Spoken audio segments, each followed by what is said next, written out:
అందరికీ నమస్తే. ఇక ఎక్కడ పని చేసినా కూడా తనదైనటువంటి శైలిలో తనకంటూ ఒక మార్కును ఏర్పాటు చేసుకున్నటువంటి ఆమ్రపాలి గారు మనకు కనబడతా ఉన్నారు. అంచెలంచెలుగా ఎదుగుతూ ఐఏఎస్ అనేటువంటి ఒక పదానికి ప్రజల దగ్గర నుంచెళ్ళి ఎన్నో మన్ననలు పొందినటువంటి, ఎన్నో జిల్లాలలో కలెక్టర్గా బాధ్యతలు స్వీకరించినటువంటి ఆమ్రపాలి గారికి ప్రభుత్వం మళ్ళొక కీలక బాధ్యత కూడా అప్పజెప్తా ఉన్నది. ఏకంగా హైదరాబాద్ పట్టణానికి ఎంతో ప్రాముఖ్యమైనది, ఎంతో మరిగా ఉపయోగమైనది కూడా. ఏంది అనంటే అది జిహెచ్ఎంసి. అందరికి తెలిసినటువంటి అంశమే. మరి ఇన్ని రోజులు హెచ్ఎండిఏలో డైరెక్టర్గా కొనసాగుతున్నటువంటి ఆమ్రపాలి గారికి ఇవాళ జిహెచ్ఎంసి కమిషనర్గా అదనపు బాధ్యతలు కూడా ప్రభుత్వం అప్పగించడం చాలా గొప్ప విశేషం. చాలా గొప్ప విశేషం.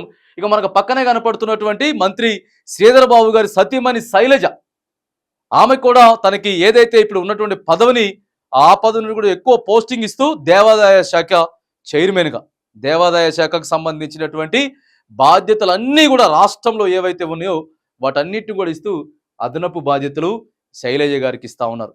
అంటే ఏది ఏమైనా కానీ మరి మంచిగా పనిచేసే వాళ్ళకి, సిన్సియర్గా పనిచేసేటటువంటి అధికారులకు మాత్రం 100కి 100% గుర్తింపు ఉంటుంది అనేది ఇక్కడ ఆమ్రపాలి గారిని చూసి మనం నేర్చుకోవచ్చు.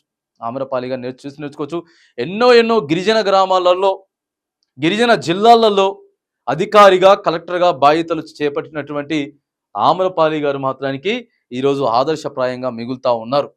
కష్టపడి పనిచేస్తే ఉన్నతమైనటువంటి శిఖరాలకి చేరుకోవచ్చు అని చెప్పి కూడా ఆమ్రపాలి గారి గుర్తు చేస్తా ఉన్నారు. జిహెచ్ఎంసి కమిషనర్గా ఎదిగినటువంటి ఆమ్రపాలి గారికి మనం మన ఛానల్ వేదిక కూడా ఆమెకు శుభాకాంక్షలు తెలియజేస్తా ఉన్నాం. చూడాలా మిగతా అధికారులంతా కూడా ఇగో దయచేసి ఏమని చూసి నేర్చుకోవాల్సినటువంటి అవసరం ఉంటుంది.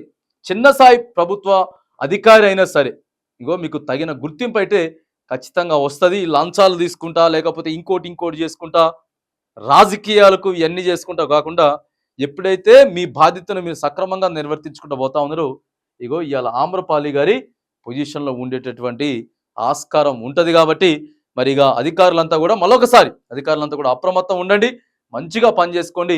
మీ యొక్క పొజిషన్ ఏదైతే ఉందో దాన్ని పెంచుకునే ప్రయత్నం చేయాలని కూడా మరి ఇలా ఆమ్రపాలి గారు అందరికీ కూడా ఆదర్శప్రాయంగా మిగులుతున్నటువంటి సందర్భం ఈరోజు మనకి కనబడతా ఉన్నది.